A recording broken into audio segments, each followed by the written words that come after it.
Hello students, how are you. आप सभी स्वस्थ और प्रसन्न होंगे और अपना जो नित्य कार्य है उसमें लगे होंगे। नित्य नैमित्तिक कार्य एक ही बात, स्टडी स्टडी एंड स्टडी। पढ़ते रहो बच्चों, कुछ बन करके निकलो और अपने माता पिता का नाम रोशन करो। आइए हम लोग आज इंटरमीडिएट का एक और चैप्टर, 5th चैप्टर देखने वाले हैं। बच्चों, I am KP sir, bio lecturer. आइए हम लोग 5th चैप्टर देखते हैं क्लास 12 का, जो है विभिन्नता व वंशागति, variation and heredity. Variation and heredity. आइए हम लोग देखते हैं जरा वेरिएशन एंड हेरिडिटी को, विभिन्नता और वंशागति को। बच्चों, हमने हाई स्कूल की क्लास ली थी, लाइव क्लास, और वह था विभिन्नता और वंशागति और जैव विकास।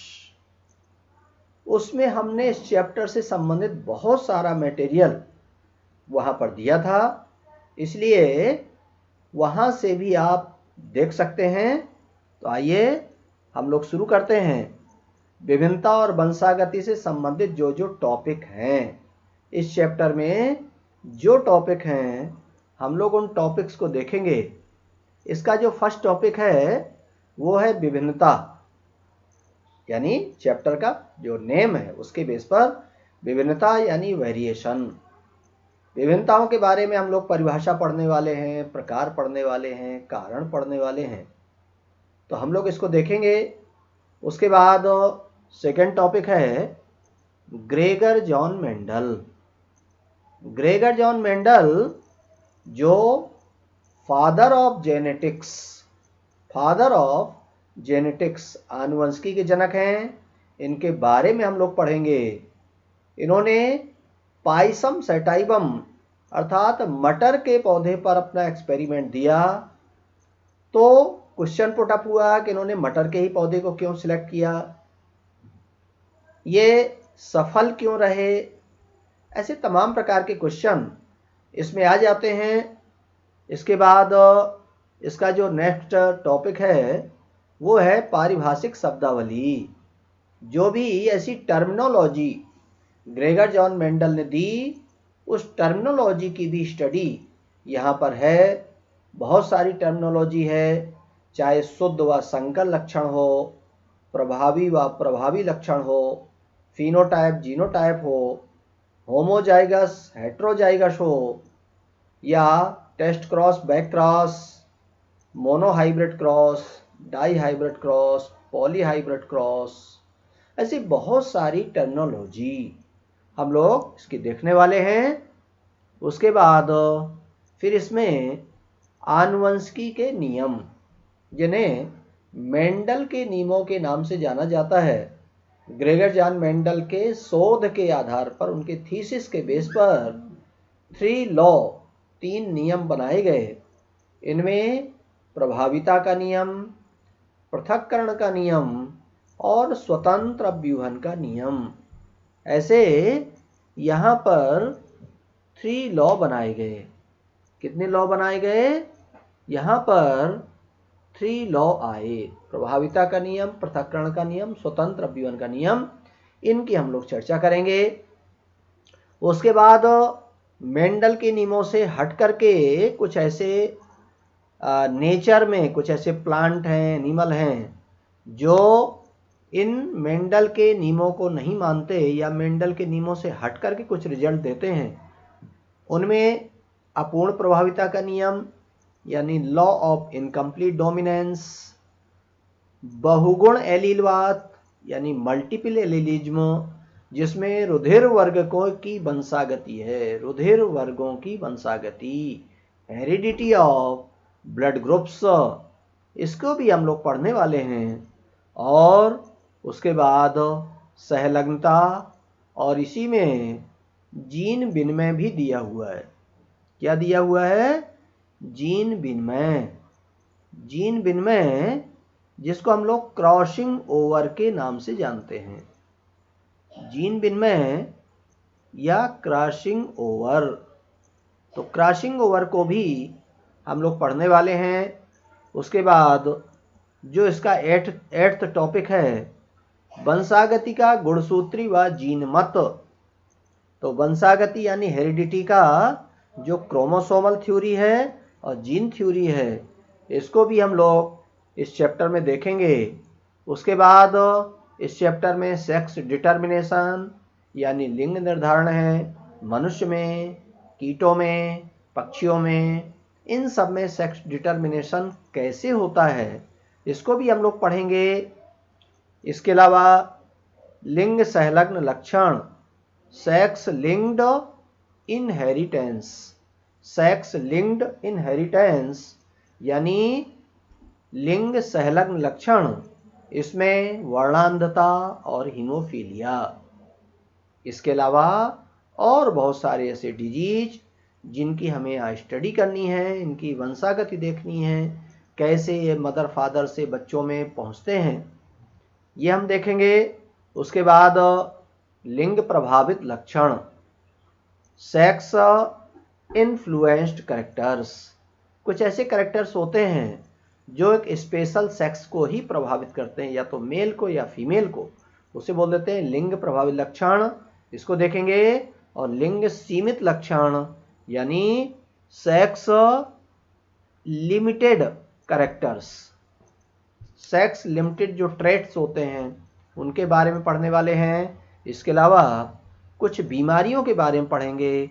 वो बीमारी चाहे गुणसूत्री अनियमितता यानी क्रोमोसोमल एबनॉर्मलिटी से होने वाली हो, चाहे जीन व्यतिक्रम यानी जेनेटिक एबनॉर्मलिटी से होने वाली हो, तो इनको भी हम लोग देखेंगे। जो गुणसूत्री अनियमितता है यानी क्रोमोसोमल एबनॉर्मलिटी है, उसमें तमाम प्रकार के सिंड्रोम, चाहे डाउन सिंड्रोम हो, एडवर्ड सिंड्रोम हो, पटाउ सिंड्रोम हो या क्लीनेफेल्टर सिंड्रोम हो, ऐसे तमाम प्रकार के सिंड्रोम को भी हम लोग देखेंगे, समझेंगे। तो आइए हम लोग चैप्टर की शुरुआत करते हैं। चैप्टर में जो विभिन्नताएं हैं उसको हम लोग सबसे लास्ट में पढ़ेंगे, वेरिएशन को सबसे लास्ट में पढ़ेंगे। पहले हम लोग जो इस चैप्टर का मेन बेस है वो है आनुवंशिकता या वंशागति यानी हेरिडिटी, और हेरिडिटी को देने वाले ग्रेगर जॉन मेंडल। ये आपके सामने हैं। ग्रेगर जॉन मेंडल एक संसार के महान वैज्ञानिक, इन्होंने पाइसम सैटाइवम अर्थात मटर के पौधे पर प्रयोग करते हुए संसार को वो एक ऐसी चीज दी जिससे हम प्लांट्स और एनिमल्स के बहुत सारे न्यू वैरायटी का डेवलपमेंट कर सकते हैं, नए नए पौधों और जंतुओं का विकास कर सकते हैं, उनको अपने लिए उपयोगी बना सकते हैं, उनकी प्रोडक्टिविटी अर्थात उत्पादन क्षमता को बढ़ा सकते हैं, उनमें जो भी बीमारियां हैं उन बीमारियों को दूर कर सकते हैं। तो ये जो ग्रेगर जॉन मेंडल थे, इनके बारे में थोड़ा सा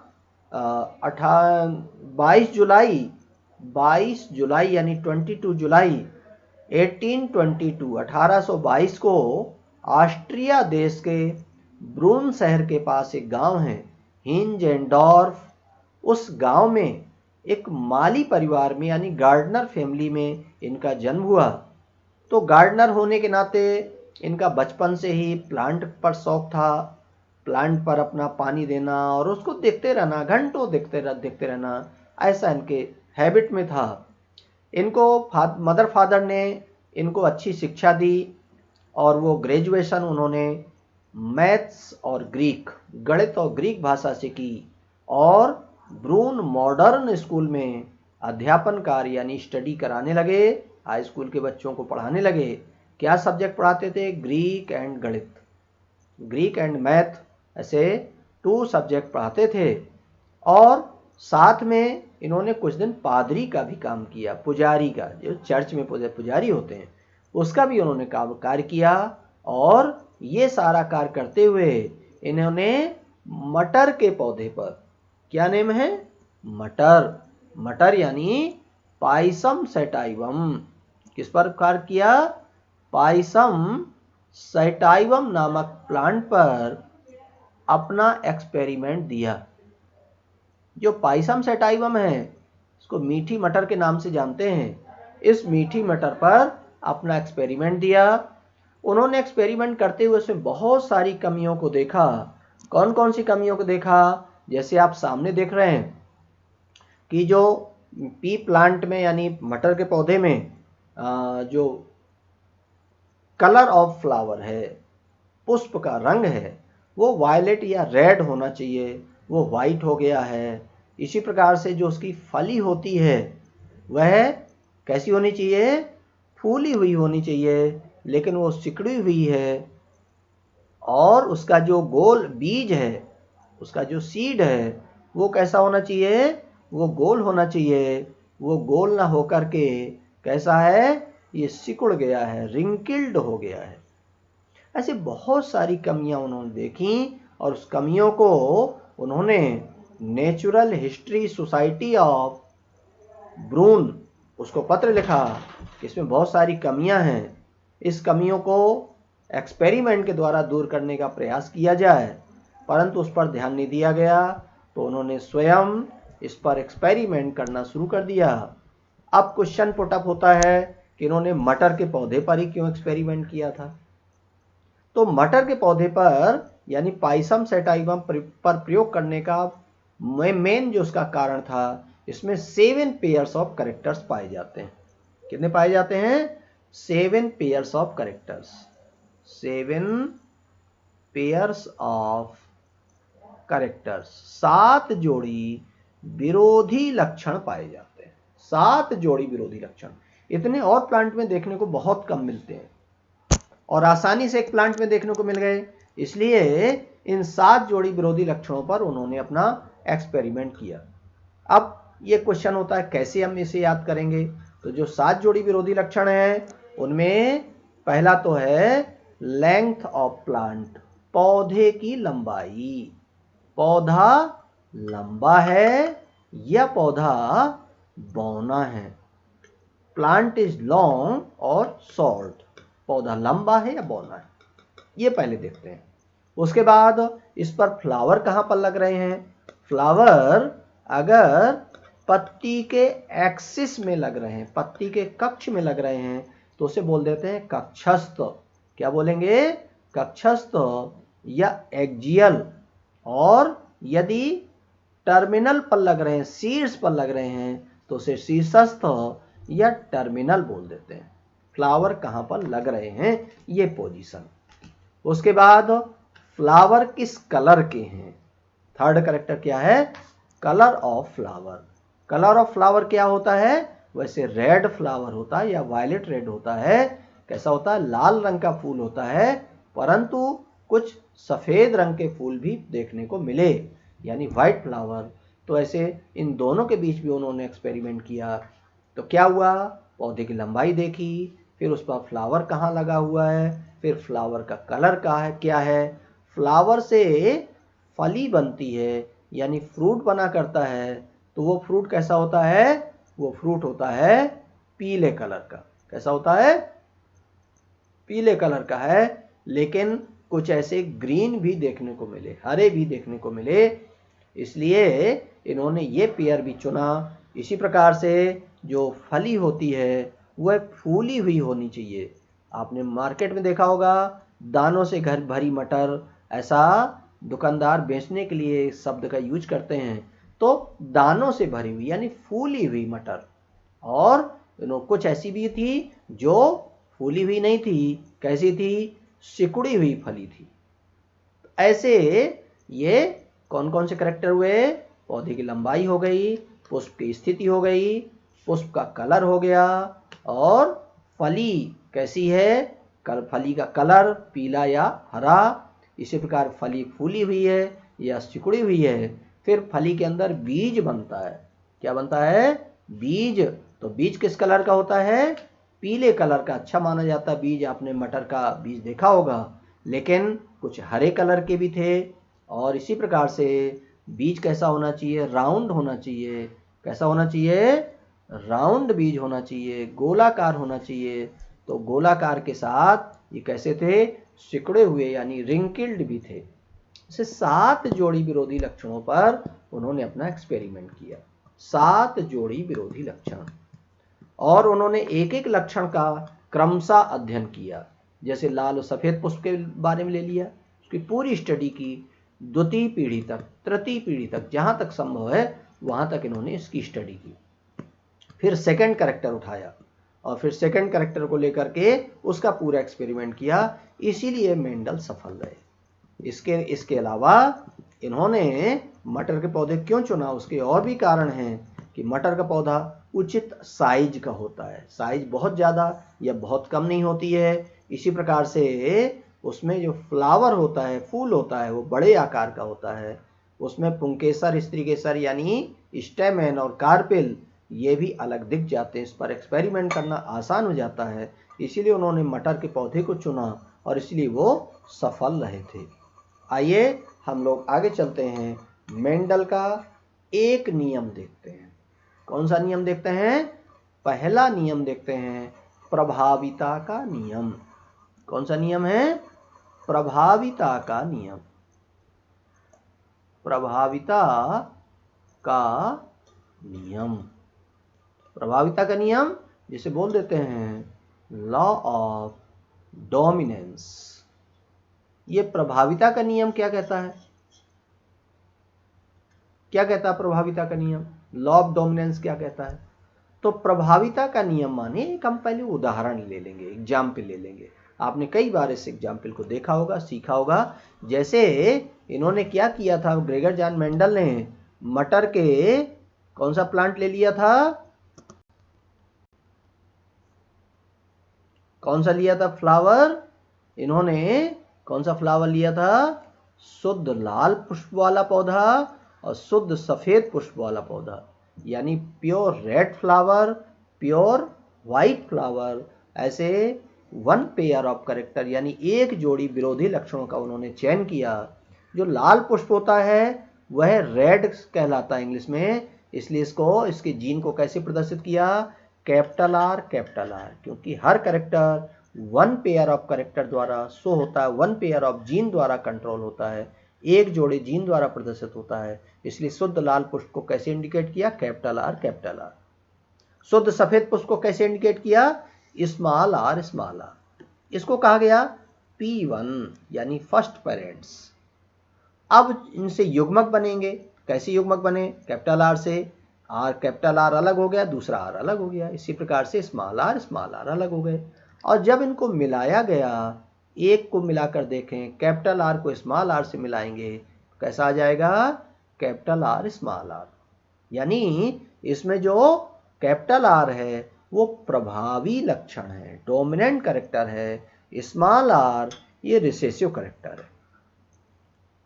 तो ये क्या देखने को मिला कि इसमें जो डोमिनेंट है, कैसे पौधे उत्पन्न हुए? फर्स्ट जनरेशन में 100% संकर लाल पुष्प वाले पौधे उत्पन्न हुए। कैसे? संकर लाल पुष्प वाले पौधे उत्पन्न हुए।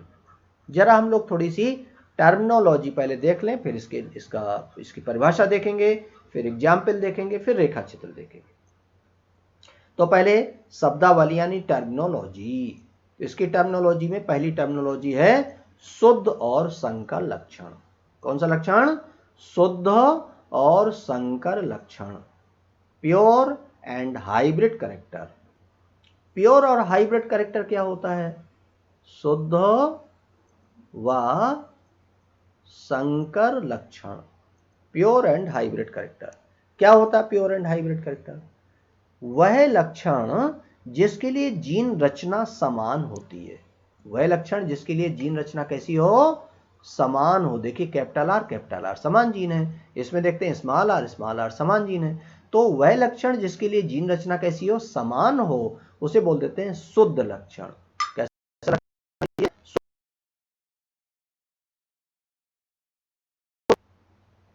ऐसा लक्षण ये शुद्ध लक्षण है, प्योर कैरेक्टर है। इसी प्रकार से संकर लक्षण नीचे देखें तो वह लक्षण जिसके लिए जीन रचना कैसी है? भिन्न भिन्न है, कैपिटल आर स्मॉल आर, देखिए भिन्न भिन्न जीन है, तो इसे क्या बोल देते हैं? संकर लक्षण, हाइब्रिड कैरेक्टर्स। तो शुद्ध और संकर लक्षण पहली टर्मिनोलॉजी हुई। दूसरी टर्मिनोलॉजी होती है प्रभावी व अप्रभावी लक्षण। प्रभावी व अप्रभावी लक्षण, डोमिनेंट एंड रिसेसिव कैरेक्टर। क्या हुआ? Dominant and recessive. Dominant and recessive का मतलब क्या हुआ? प्रभावी अप्रभावी का मतलब क्या हुआ? प्रभावी माने जैसे आप देखें लाल और सफेद के मध्य संकरण कराएं, लाल पुष्प और सफेद पुष्प के मध्य संकरण कराएं, तो फर्स्ट जनरेशन में लाल पुष्प वाले उत्पन्न होते हैं, सफेद वाले उत्पन्न नहीं होते। कौन उत्पन्न होते हैं? लाल उत्पन्न होते हैं। तो वह लक्षण जो पहली पीढ़ी में दिखता है, पहली पीढ़ी में प्रकट होता है, उसे बोल देते हैं शुद्ध, उसे बोलते हैं प्रभावी लक्षण।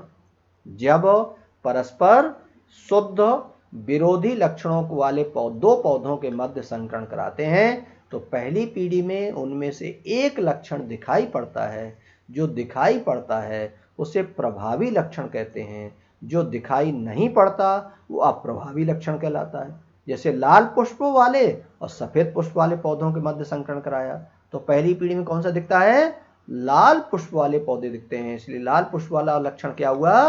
प्रभावी लक्षण हुआ। सफेद पुष्प वाला लक्षण नहीं दिखता है, इसलिए सफेद पुष्प वाला लक्षण हुआ अप्रभावी लक्षण।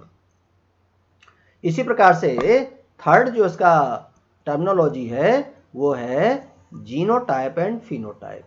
कौन सी टर्मिनोलॉजी है? Genotype and phenotype. Genotype phenotype क्या होता है? फिनोटाइप को हिंदी में कहते हैं दर्श रूप, जिस रूप के दर्शन कर सकें, अर्थात वह लक्षण जो बाहर से दिखाई पड़े। पौधा लंबा है, छोटा है, फूल लाल है, सफेद है, जो बाहर से लक्षण दिखने वाला होता है उसे बोलते हैं फिनोटाइप। और जो लक्षण बाहर से न दिखे, जीन द्वारा प्रकट हो, किसके द्वारा प्रदर्शित हो? जीन के द्वारा प्रकट हो, उसे बोलते हैं जीनोटाइप। क्या बोलते हैं? जीनोटाइप। तो ये हो गया फिनोटाइप और जीनोटाइप। इसी प्रकार से अगला होता है समयुग्मजी और विषम युग्मजी। क्या होता है? समयुग्मजी और विषम युग्मजी। Homozygous and heterozygous. होमोजाइगस तो ये कौन सी जनरेशन है? ये F1 जनरेशन है, पहली पीढ़ी है, सॉरी ये दूसरी पीढ़ी है। कौन सी पीढ़ी है? दूसरी पीढ़ी है, F2 जनरेशन है। अब F2 या F1 जनरेशन में देखें, इसमें जब विरोधी पौधों के मध्य, शुद्ध विरोधी लक्षणों वाले पौधों के मध्य संकरण कराते हैं, तो पहली पीढ़ी में जाइगोट बना करता है। क्या बना करता है? जाइगोट, युग्मनज। अगर युग्मनज या जाइगोट में जीन रचना समान हो, जैसे आप नीचे देखें यहाँ पर क्या है? जीन रचना समान है, तो उसे बोलते हैं समयुग्मजी, होमोजाइगस। क्या कहेंगे? जाइगोट में अगर जीन रचना समान है तो उसे बोलते हैं होमोजाइगस, समयुग्मजी। और जीन रचना कैसी हो जाए? असमान हो जाए, तो उसे कहते हैं हेट्रोजाइगस या विषम युग्मजी। एक कैरेक्टर है तो होता है। तो ऐसे कुछ टर्मिनोलॉजी है। इसके अलावा भी आगे हम लोग टर्मिनोलॉजी को देख लेंगे। तो पहले इस फर्स्ट लॉ को देखते हैं। क्या नियम है? Law of dominance. Law of dominance, प्रभाविता का नियम। प्रभाविता का नियम क्या कहता है? केवल कहां से कहां तक देखना है? यहां से लेकर के इस फर्स्ट जनरेशन तक देखना है। क्या कहता है प्रभाविता का नियम? इसमें जब परस्पर शुद्ध विरोधी, किसके बीच? ये लिखा है शुद्ध विरोधी लक्षणों वाले दो पौधों के मध्य संकरण कराते हैं, तो पहली पीढ़ी में एक लक्षण प्रकट होता है, दूसरा छिपा रहता है।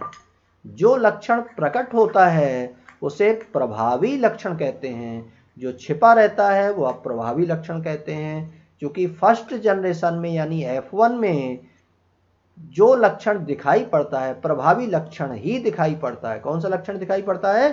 प्रभावी लक्षण ही दिखाई पड़ता है। इसलिए से प्रभाविता का नियम यानी लॉ ऑफ डोमिनेंस कहते हैं। ये तो है इसकी डेफिनेशन। क्या डेफिनेशन हुई? जब परस्पर शुद्ध विरोधी लक्षणों वाले दो पौधों के मध्य संकरण कराते हैं तो पहली पीढ़ी में प्रभावी लक्षण ही प्रकट होते हैं। इसलिए से प्रभाविता का नियम यानी लॉ ऑफ डोमिनेंस कहते हैं। एग्जाम्पल देख लें। शुद्ध लाल पुष्प वाले पौधे शुद्ध सफेद पुष्प वाले पौधों के मध्य संकरण कराते हैं तो पहली पीढ़ी में कैसे उत्पन्न होते हैं? संकर लाल पुष्प वाले पौधे उत्पन्न होते हैं। लाल पुष्प वाले पौधे उत्पन्न होते हैं। यहां प्रभावी है ये लक्षण, इसलिए यहां पर प्रभाविता का नियम लागू होता है। ऐसा एक रेखा चित्र बना देंगे। ये रेखा चित्र है। उसके बाद फिर देखते हैं दूसरा लॉ। दूसरा लॉ क्या है? दूसरा लॉ क्या है? अरे इसको, हाँ, दूसरा लॉ देख लेते हैं। दूसरा लॉ है पृथक्करण का नियम, लॉ ऑफ सेग्रीगेशन।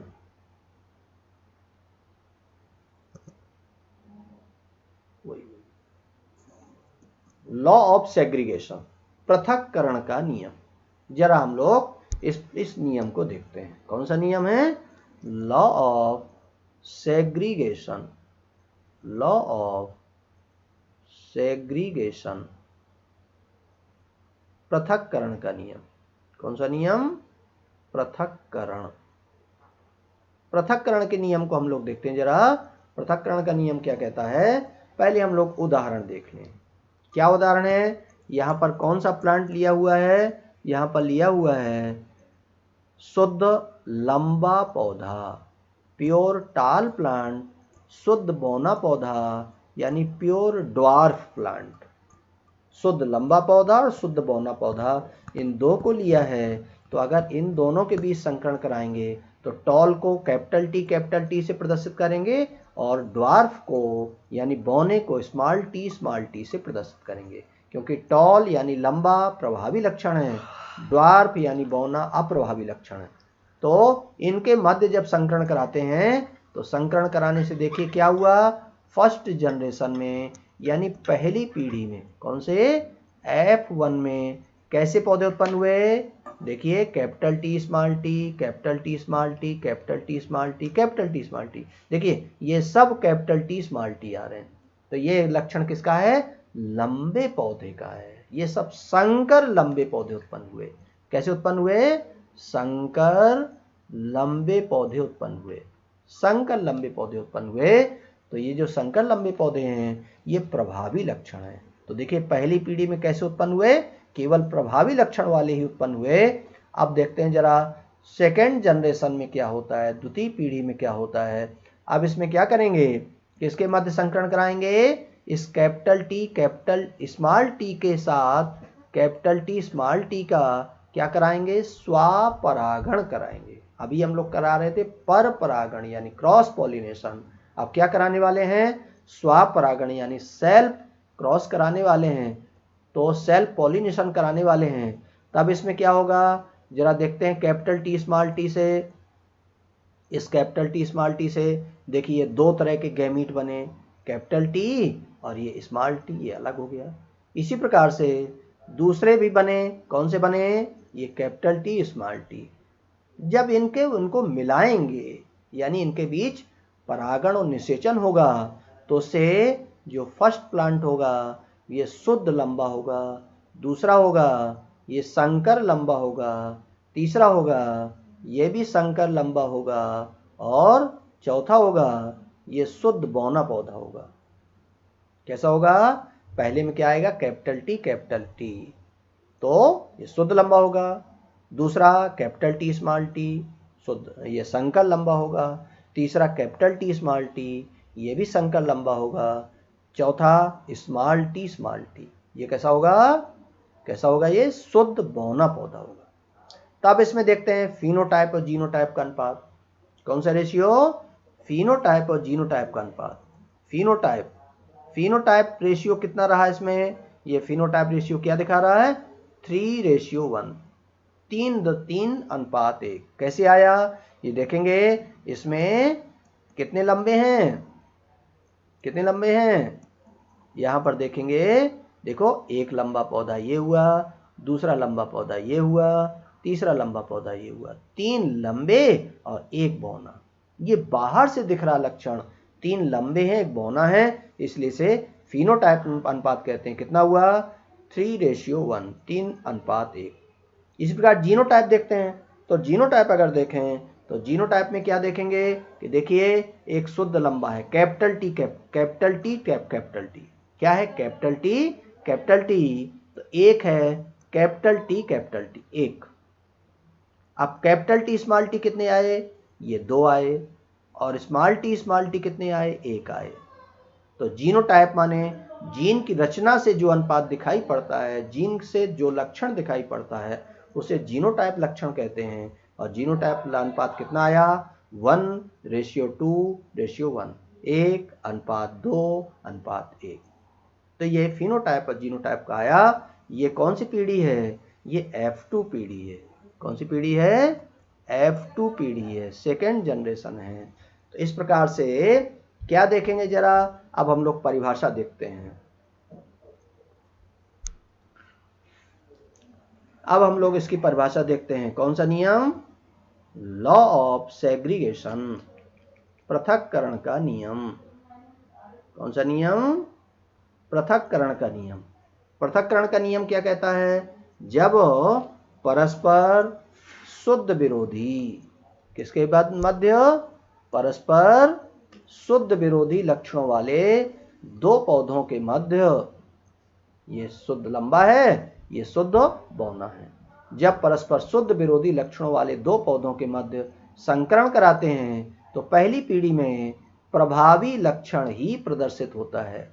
लेकिन जब प्रथम पीढ़ी यानी F1 पीढ़ी के पौधों का स्वपरागण कराते हैं, क्या कराएंगे, स्वपरागण, क्या कराएंगे, स्वपरागण, सेल्फ क्रॉस कराते हैं, तो द्वितीय पीढ़ी में ये लक्षण यानी लंबे और बौनेपन का लक्षण पृथक पृथक हो जाता है, सेग्रीगेट हो जाता है। इसलिए इसे लॉ ऑफ सेग्रीगेशन या पृथक्करण का नियम कहते हैं।